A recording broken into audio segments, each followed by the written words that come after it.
स्वराज्याचे गुप्तहेर शिवनेत्र भैरजी नाईक यांच्या संपूर्ण कार्याचा वेध घेणारा व्हिडिओ। गुरु कान्होजी जयधेंचे प्रथम दर्शन। काय दौलतराव, राजांना भेटायला आलाय ना? तानाजीने डोळ्यावरील पागोटे घट्ट करत विचारले। होय, पण राजे आहेत तरी कुठं? आणि आज इतके घोडे का आलेत? म्हणजे इतकी रेलचेल का महालाबाहेर? महालाबाहेरील दृश्यावर नजर फिरवत दौलतरावाने विचारले। बऱ्याच घोड्यांसह सैनिक महालाबाहेर जमले होते। लांबचा प्रवास करून थकले होते, विसावासाठी थांबले होते। घोड्यावर मडकीच्या मडकी पाणी ओतून त्यांची स्वच्छता केली जात होती। विहिरीतून भराभर पाणी उपसणे सुरू होते। दादोजी आलेत कर्नाटकातून। सगळा फौजफाटा घेऊन ते कोंढाण्यावर जाणार आहेत। दादोजी तिथले सुभेदार आहेत, तानाजी म्हणाला। कोंढाणा ऐकून आहे या किल्ल्याबद्दल? दौलतराव म्हणाला। होय, दख्खनचा काळीज आहे तो किल्ला, तानाजी उद्गारला। बोलता बोलता ते दोघे महालात प्रवेशले होते। महालात प्रवेश करताना तेच पहारेकरी होते ज्यांनी पहिल्यांदा दौलतरावाला थांबवले होते। त्यांनी दौलतरावाला पाहून स्मित केले। दौलतरावानेही त्यांच्या तब्येतीची विचारपूस केली। शिवबांनी मित्र म्हणून पाठीवर हात ठेवून सुद्धा आणि स्वराज्याची इतकी मोठी जबाबदारी मिळून सुद्धा त्याचे पाय तितकेच जमिनीवर होते। त्याच्या वर्तनात किंचित सुद्धा बदल झाला नव्हता। नगरखान्यातून पुढे गेल्यावर त्यांना समोर एक धिप्पाड देह यष्टीचा पुरुष दिसला। सगळे त्यांच्या अवतीभोवती अदबीने उभे होते। त्यांच्या मिशांचा घेर पार कानापर्यंत पोहोचला होता। दाढी मिशांचा रंग पांढरा झाला असला तरी कमरेचा ताठा अजून वाकला नव्हता। त्याने अंगावर पांढरा अंगरखा पेहरला होता आणि कमरेखाली तंग विजार होती। डोक्यावर लाल पगडी होती। पायात पंजावर थोडे टोक बाहेर आलेल्या वाहना होत्या। अंगरख्याचा उजवा बंद डाव्या काकेखाली फितेने बांधला होता।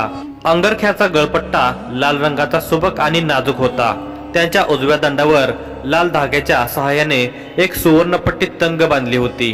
त्या सुवर्णपट्टीत मोडी भाषेत काहीतरी 3 शब्दात लिहिलेले होते। कदाचित तो एखादा मंत्र असावा। तो पुरुष म्हणजे कोंढाण्याचे सुभेदार दादोजी कोंडदेव होते। त्यांनी त्यांच्या काही सेवकांना भराभर सूचना दिल्या आणि ती माणसे आज्ञा घेऊन लगबगीने निघाली होती। दादोजी वळून तानाजी आणि दौलतरावाकडे पाहणार इतक्यात सदरेवरून उतरत शिवबाराजे बाहेर आले। त्यांच्यासोबत एक आडदांड सरदार होता। शिवबाने पटकन दादोजींच्या चरणांना स्पर्श केला। दादोजींनी शिवबाराजांचे झुकलेले खांदे वरच्यावर पकडले आणि शिवबाराजे म्हणत आलिंगन दिले। कसे आहात दादोजी काका? तुमचे हेच शब्द ऐकण्यासाठी कान आतुरले होते। बोलताना दादोजींच्या नेत्रांच्या कडा किंचित पाणावल्या होत्या। शिवबा आणि दादोजींची ही भेट पाहताना तानाजी आणि दौलतरावांना भरून आले होते। आपसुक राजांच्या डोळ्यात दाटलेल्या आनंदाश्रूंच्या सावटाने सगळे वातावरण आनंदमय झाले होते। शिवबांच्या बाजूला उभा असलेला उंच आडदान पुरुष स्मित करत म्हणाला, झाले बघा एकदा शिवबांची भेट। शिवबा, कर्नाटकातून निघाल्यापासून दादोजींनी एकच रट लावून ठेवली होती। शिवबाराजे किती मोठे झाले असतील? मला सांगा, एका वर्षात किती मोठे होणार आहात तुम्ही राजे? अहो कान्होजी, तुम्हाला दिसलं नसेल पण आम्हाला दिसलंय। राजे मोठे झालेत, खूप मोठे झालेत। उंचीनं एका वर्षात फारशी वाढ झाली नसली तरी कर्तृत्वानं बघा। दादोजींच्या तोंडून कान्होजी हे नाव ऐकताच दौलतरावाने चमकून पाहिले। शिवबासोबत आलेला तो आडदांड पुरुष कान्होजी जयदेव होते। भारी भक्कम दंड त्यांच्या अंगरख्यावरून सुद्धा दिसत होते। ताट मानेचे आणि खांद्यांचे मिलन एका उतरत्या माणसाच्या कांब्याने झाले होते। काळ्या भारदस्त मिशांचा आकडा त्यांच्या चेहऱ्याचा रुबाब आणखी वाढवत होता। फुगलेली छाती आणि कमरेपर्यंत निमुळते होत जाणारे पोट त्यांच्या शरीरयष्टीचे सौंदर्य आणखीनच खुलवत होते। मावळातले प्रतिष्ठित सरदार होते कान्होजी जयदेव। त्यांचे नाव आणि दरारा जितका मोठा होता तितकीच त्यांची शहाजीराजांप्रती निष्ठा होती। गनिमी कावा या युद्धनीतीत ते तरबेज होते। आज ते सुद्धा दादोजी सोबत कर्नाटकातून आले होते। जिजाऊ साहेबांनी सगळं सांगितलंय आम्हाला। तुम्ही काय काय तयारी सुरू केली ते। तुम्हाला तुमच्या कार्यात यश मिळेल राजे। मी वृद्ध तुमच्या यशाची घोडदौड कधी माझ्या डोळ्यांनी पाहू शकणार नाही, पण माझी विद्या आणि माझी शिकवण माझ्या रूपात तुमच्यासोबत नेहमी उभी असेल। आनंदाश्रूंचे कधी दुःखाच्या अश्रूत रूपांतर झाले हे तिथे उपस्थित कोणालाही उमगले नाही। शिवबाने आवडा गिळत म्हटले, काका तुम्ही इतकेही वृद्ध नाही आहात। 4 गनिमांशी एकाच वेळी 4 हात करता। शिवबांच्या शब्दांनी वातावरण थोडे हलके झाले होते. दादोजी आणि कान्होजींच्या चेहऱ्यावर स्मित उमटले होते. नंतर शिवबांनी 2 पावले पुढे येऊन तानाजी आणि दौलतरावांकडे पाहिले आणि दादोजींना सांगू लागले, काका, हे माझे सवंगडी तानाजी आणि दौलतराव. दादोजींनी दोघांकडे पाहिले आणि स्मित करत विचारले, काय, कसा सुरू आहे शस्त्राभ्यास? आता काळजी करू नका, आम्ही आलो आहोत. चांगले धडे गिरवून घेतो तुमच्याकडून. कान्होजी जेधेही आहेत ते सगळ्या विद्यामध्ये तुम्हाला पारंगत करतील. मी 8 दिवस कोंढाण्यावर जाऊन येतो, तोपर्यंत कान्होजी तुम्हाला शिकवतील. दौलतराव दादोजींचे शब्द ऐकत होता, परंतु तो फक्त कान्होजींकडे पाहत होता. तो कान्होजींच्या व्यक्तिमत्व आणि रुबाबाने प्रभावित झाला होता. कान्होजी जेधे त्याला हेरगिरीचे धडे देणार होते हे जिजाऊ साहेबांनी आधीच सांगितले होते. हे दौलतरावाला पटकन आठवले. तसे तो पुढे झाला आणि त्याने कान्होजींच्या चरणांना स्पर्श करून प्रणाम केला. मनोमन त्याने त्याच्या गुरुलाच नमन केले होते. नंतर त्याने दादोजींना सुद्धा नमस्कार केला. तानाजीने सुद्धा आता दौलतरावाचे अनुकरण केले. दुपारचा प्रहर संपला होता. महालातील शस्त्रागाराला लागून असलेला शस्त्राभ्यास करण्यासाठीच्या मोकळ्या जागेत कान्होजी शिवबांना दांडपट्टा चालवण्याचे नवे तंत्र शिकवत होते. दोन्ही हातात दांडपट्टे घेऊन उजव्या हातातील दांडपट्ट्यानं शत्रूला होल देऊन डाव्या हातातील दांडपट्ट्यानं चपळतेनं शत्रूच्या ओठावर वार करावा. ओठ नाजूक असतात. कमी ताकदीच्या फटक्यात सुद्धा ओठांचे 2 तुकडे होतात. ओठ अतिसंवेदनशील असल्यानं ओठांचा त्रास मेंदू सहन करू शकत नाही आणि शत्रू गोंधळतो. त्याची प्रतिकार करण्याची शक्ती काही वेळासाठी कमकुवत होते. तितक्या वेळेत शत्रूवर आणखी वार केल्यानं शत्रू जमिनीवर पडल्याशिवाय राहणार नाही. कान्होजी आणि शिवबा चांगलेच घामाघूम झाले होते. ते बऱ्याच वेळापासून अभ्यास करत होते. आता कान्होजींनी शिवबांना थांबायला सांगितले. त्याने दौलतरावावर नजर टाकली. तसे दौलतराव दांडपट्टा घेऊन पुढे आला. जिजाऊ साहेबांनी आणि शिवबांनी तुझ्या सामर्थ्याबद्दल खूप काही सांगितलं आहे. आज प्रत्यक्ष डोळ्यांनी पाहतो. कान्होजींनी दोन्ही हातातील दांडपट्ट्यांना झटका दिला. तसे दांडपट्ट्यात वलय निर्माण झाली. त्यांचा एक विशिष्ट आवाज निर्माण झाला. दौलतरावांनी कान्होजींना वाकून नमस्कार केला आणि दोन्ही हाताच्या मुठी एकावर एक आदळल्या. त्या दणक्याने त्याच्याही दांडपट्ट्यात वलय निर्माण झाली. मग त्याने दोन्ही दांडपट्टे बाजूला धरले. एक हात हवेत फिरवून त्याने दुसऱ्या हातातला दांडपट्टा कान्होजींच्या अंगाच्या दिशेने फिरवला. कान्होजींनी चपळतेने एक गुडघा वाकवून पाठीतून तोल मागे घेत दांडपट्ट्याचा वार चुकवला. दौलतरावाने दुसऱ्या हातातील दांडपट्ट्याने सपकन प्रहार केला. तो प्रहार कान्होजींनी त्यांच्या हातातील दांडपट्ट्यावर झेलला. कान्होजींनी मुद्दाम रक्षात्मक पवित्रा घेतला होता. ते दौलतरावाकडून अभ्यास करून घेत होते. दौलतरावाने आणखी एक वार केला. तोही कान्होजींनी चपळतेने झेलला. दौलतराव सपासप वार करू लागला. त्याच्या वार करण्यात वेगळेपण होते. चपळतेसोबत शक्तीचे अद्भुत मिश्रण होते. संयम आणि योग्य वेळेवर योग्य पवित्रा घेण्याचे कसब त्याच्या प्रहारातून कान्होजींना दिसत होते. दौलतराव हवेतून चपळतेने कोलांटोड्या घेऊन पापणी लावण्याच्या आत पाय जमिनीवर ठेवत दांडपट्ट्याचा वार करत होता. कान्होजी त्याचे वार तितक्याच माहीर योद्ध्याप्रमाणे चुकवत होते. त्यांच्या जागी कोणी कच्चा योद्धा असता तर दौलतरावाचे वार जीवावर बेतले असते. दौलतराव आता त्वेषाने प्रहार करत होता. त्याच्या एका शक्तिशाली वाराने कान्होजींच्या उजव्या हातातील दांडपट्ट्याचा पत्रा तुटला होता. कान्होजींनी चपळतेने तो दांडपट्टा हातातून काढत डाव्या हातातील दांडपट्ट्याने दौलतरावाचा वार झेलला. आता ते डाव्या हातातील दांडपट्ट्याने दौलतरावाचे वार झेलत होते. पण एक वार शेवटी चुकला आणि दौलतरावाचा सळसळ करणारा दांडपट्टा कान्होजींच्या खांद्याला स्पर्शून गेला. त्यांच्या पांढऱ्या शुभ्र अंगरख्यावर तांबडी रेग उमटली. माफ करा गुरुदेव म्हणत दौलतराव पटकन पुढे आला. शिवाजीराजे तानाजीही पुढे झाले. शस्त्राभ्यासाच्या ठिकाणी आधीच एक लेप तयार ठेवला होता. एक सेवक तो ते घेऊन आला. कान्होजींनी अंगरखा काढला. त्या सेवकाने त्या जखमेवर लेप लावला. अजून काही भरलेल्या जुन्या जखमा कान्होजींच्या उघड्या छातीवर दिसत होत्या. त्यावरून त्यांनी किती युद्धांचा सामना केला असेल याची जाणीव होत होती. काळजी नसावी दौलतराव, यापेक्षा मोठमोठ्या जखमांना सहन केलं या शरीरानं, पण तुमच्या मनगटांना तोड नाही. तुम्ही महान योद्धा आहात, पण तुमच्यावर जी जबाबदारी दिली आहे तिथं दांडपट्ट्याची आणि तलवारीची फारशी गरज भासणार नाही, कान्होजी म्हणाले. दौलतरावांनी कान्होजींचा अंगरखा तयार ठेवत स्मित केले. असे कोणतेही शस्त्र नाही ज्यात दौलतराव तरबेज नाहीत. दौलतरावाच्या पाठीवर हात ठेवत शिवबा म्हणाले, कान्होजींनी दौलतरावाच्या हातून अंगरखा घेतला आणि ते त्यांच्या अंगावर चढवू लागले, परंतु जखमेमुळे एका बाहीत हात घालताना त्यांना त्रास जाणवला. सेवक पटकन पुढे होऊन त्यांना मदत करू लागला.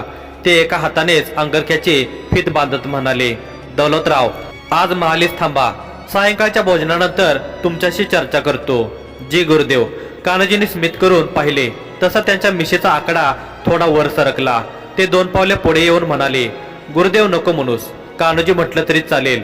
मी सुद्धा आता शिवाजी राजांचा सरदार आहे. शहाजी राजांनी तसा आदेश दिलाय मला. दौलतराव स्मित करून म्हणाला, तुम्ही माझे प्रथम गुरु आहात. तुमच्या विद्यांचा आणि तुमच्या रणनीतीचा वारसा पुढे नेण्याची जबाबदारी शिवबांनी माझ्यावर दिली आहे. त्यामुळं मी तुम्हाला नावानं हाक देऊ शकत नाही. माफी असावी. बरं, तू ऐकणार नाहीस. चला येतो राजे, आज्ञा द्यावी. म्हणत कान्होजींनी शिवबांना वाकून नमस्कार केला. शिवबाने स्मित करून होकारार्थी मान हलवली आणि ते तानाजीकडे वळले. तानाजी, तुम्हीही थांबा आज महाली. जशी आज्ञा राजे. तानाजी म्हणाला, ही खूप मोठी जबाबदारी आहे दौलतराव. कान्होजी म्हणाले, महालातील मंत्रणा कक्षात समोरच्या आसनावर जिजाऊ साहेब बसल्या होत्या. त्यांच्या उजव्या बाजूला शिवबाराजे, डाव्या बाजूला कान्होजी जेधे आणि कान्होजींच्या बाजूला तानाजी आणि दौलतराव बसले होते. कान्होजी पुढे बोलू लागले, स्वराज्याला फुलवण्यासाठी, विस्तारण्यासाठी आपल्याला तिन्ही बाजूने इस्लामिक शासकांचा सामना करावा लागणार आहे. 4-5 पिढ्यांचे हे शासक खूप प्रबळ आहेत. सैन्याच्या जोरावर त्यांना हरवणं सहज शक्य नाही. त्यात नाहक आपल्या सैन्यांचा अंत होईल. त्यासाठी गनेमिकावा ही स्वराज्याची मूळ युद्ध नीती असली पाहिजे. हे शहाजी राजांचेही मत आहे. हो, अगदी बरोबर. जिजाऊ साहेब शिवबांकडे पाहत म्हणाल्या, गुप्तहेर बनून शत्रूच्या गोटातून जशी तशी खबर राजापर्यंत पोहोचवेन. ही जबाबदारी मी शेवटच्या श्वासापर्यंत पार पाडेन आणि ती सुद्धा अतिशय गुप्तरित्या. दौलतराव ठामपणे म्हणाला, हे तितकं सोपं नाही. त्यासाठी विशेष तयारी करावी लागेल. कान्होजी पटकन म्हणाले. दौलतरावाला पहिल्यांदा जाणवले की तो उतावळेपणा दाखवत आहे. त्याने त्याच्या मनावर ताबा आणला आणि होकारार्थी मान हलवत त्याने कान्होजींकडे पाहिले. आदिलशाही हेर कसे कार्य करतात? जिजाऊ साहेबांनी विचारले. ते हेरगिरी कमी, मौजमस्ती जास्त करतात. स्मित करून कान्होजी म्हणाले आणि पुन्हा पुढे बोलू लागले, आदिलशाही हेर आळशी आहेत. ते फारशी मेहनत घेत नाहीत. शत्रूच्या दरबारात राहून अगदी छोट्या छोट्या पदांपर्यंत पोहोचतात. पण स्वराज्याचे हेर आपल्याला शत्रूच्या गोटात सर्वोच्च पदांवर स्थापित करायचे आहेत. स्वराज्याच्या विस्ताराआधीच हे कार्य केलं तर हे यशस्वी होईल. अगदी बरोबर बोललात काका. शिवबाराजे समर्थन करत म्हणाले. तुझे काय मत आहे दौलतराव? जिजाऊ साहेब म्हणाल्या, मा साहेब, माझंही हेच मत आहे. सुरुवातीलाच हेर खातं पूर्णतः प्रबळ करावं. त्यासाठी मी सर्वप्रथम तयारी करतो. तयारी? शिवबाराजांनी गोंधळून प्रश्नार्थक आविर्भावाने विचारले. राजे, गुरुदेवांनी सांगितल्याप्रमाणे आपल्याला 3 इस्लामिक शासकांचा सामना करावा लागणार आहे. मग त्यासाठी इस्लामिक भाषा, इस्लामच्या धार्मिक गोष्टी, चालीरीती सगळ्यांची पूर्णतः माहिती घ्यावी लागेल. ती अंगीकारावी लागेल. अर्थात मला इस्लाम स्वीकारावा लागेल. क्षणभर शिवरायांनी दौलतरावाकडे पाहिले आणि ते बोलू लागले, अगदी योग्य. पण हे नाटक करायला तुमची मनापासून तयारी आहे का? होय राजे, स्वराज्यासाठी मान कापून देऊ शकतो. तर हे नाटक काय गोष्ट आहे? पण हे ज्ञान कसं अवगत करावं? दौलतरावाने कान्होजींकडे पाहिले. कान्होजी थोड्या वेळासाठी विचारात मग्न झाले होते. त्यांच्या मस्तिष्कात एकामागोमाग एक अशा बऱ्याच कल्पना येऊन गेल्या होत्या. पण शेवटी ते निश्चयाने म्हणाले, ही व्यवस्था मी करवून देतो. दौलतराव, तुम्ही जन्मजात इस्लामिक आहात हे तुमच्याकडं पाहून कोणालाही सहज वाटायला हवं. तुम्ही नुकताच इस्लाम स्वीकारला असेल असं जाणवलं तरी तुमच्याकडे संशयानं पाहिलं जाईल. पण हे कसं शक्य होईल? परधर्माची सवय इतकी अंगवळणी कशी पाडता येईल? याला वर्ष लागतील. शिवबाने कान्होजींकडे पाहत विचारले. दौलतराव. जिजाऊ साहेबांनी बोवई उंचावून दौलतरावांना विचारले. मा साहेब, राजे, स्वराज्यासाठी हे काय करायचंय म्हटल्यावर जास्त काळ लागणार नाही. स्वराज्याच्या ध्यासानेच हे कार्य आपोआप पूर्ण होईल. विश्वासानं सांगतो, कोणालाही संशय येणार नाही इतपत इस्लाम माझ्या अंगी भिनला असेल. खर तर शिवबांना आणि जिजाऊ साहेबांना गहिवरून आले होते. दौलतरावाने धर्मबदल करावा हे त्यांच्या मनाला सुद्धा पटत नव्हते. परंतु ही एक नीती होती. इस्लामिक शासकांनी दुबळ्या जनतेला तलवारीच्या धाकाने धर्मांतरण करण्यास विवश केले होते. ते थांबवण्यासाठी हे पाऊल उचलणे गरजेचेच होते. दौलतरावाच्या या त्यागाच्या जोरावर महान स्वराज्य उभे राहणार असेल तर हा त्याग त्याला करावाच लागणार होता. शिवबांनी डबडबलेल्या नेत्रानं सावरले. दौलतरावाला राजांच्या नेत्रांत साचलेले पाणी सहन झाले नाही. तो पुटपुटला, राजे मन घट्ट करा, तुमचा मित्र एक सोंगाडे आहे आणि फक्त सोंग बदलतोय, मन नाही. राजे पटकन आसनावर उठले, तसे दौलतराव सुद्धा उठला. राजाने दौलतरावाला घट्ट आलिंगन दिले, पाठ थोपटली. कान्होजी आणि तानाजी सुद्धा भावुक झाले होते.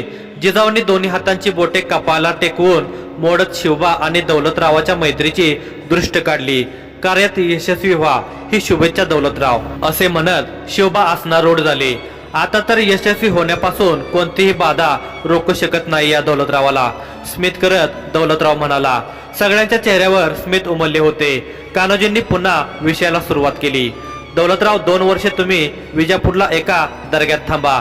माझ्या काही साथीदारांची तुम्हाला मदत होईल, पण विजापुरातील त्या माझ्या साथीदारांना सुद्धा कळता कामा नये की आपण हे जाणून बुजून करत आहोत.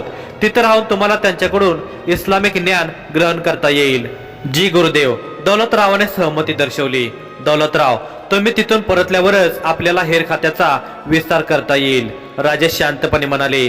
जी राजे. दौलतरावाने राजांना आश्वस्त केले.